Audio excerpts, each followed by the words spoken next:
अभिमन्यु की पत्नी उत्तरा महल में झाड़ू लगा रही थी, तो द्रौपदी उसके समीप गई।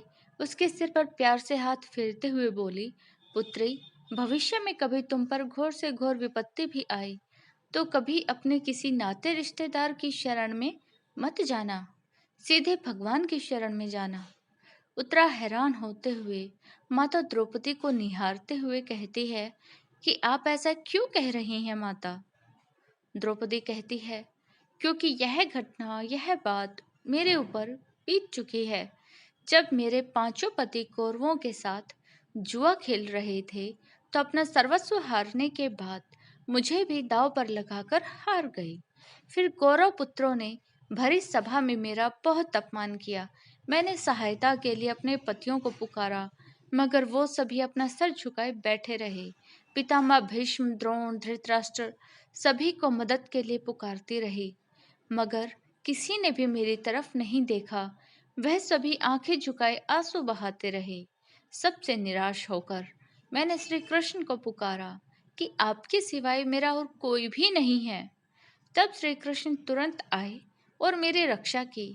जब द्रौपदी पर ऐसी विपत्ति आ रही थी, तो द्वारिका में श्री कृष्ण बहुत विचलित होते हैं, क्योंकि उनके सबसे प्रिय भक्त पर संकट आन पड़ा था।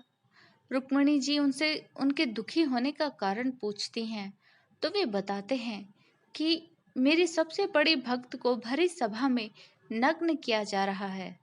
रुक्मिणी कहती हैं, आप जाएं और उसकी मदद करें स्वामी। तब श्री कृष्ण कहते हैं, जब तक द्रौपदी मुझे नहीं पुकारेगी, मैं कैसे जा सकता हूँ। एक बार वो मुझे पुकार ले, तो मैं तुरंत जाकर उसके पास उसकी रक्षा करूंगा।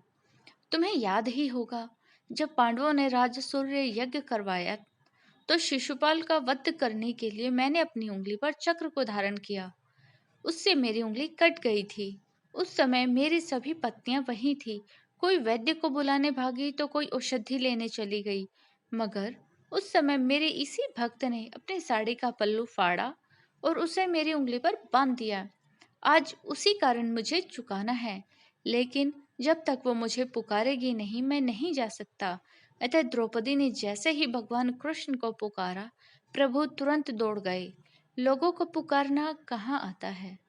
हम तो बस मांगना या हुक्म देना जानते हैं उसे कि हे भगवान, मुझे गाड़ी चाहिए, मेरी शादी कराओ, मुझे पैसे दें, मुझे बड़ा घर दें।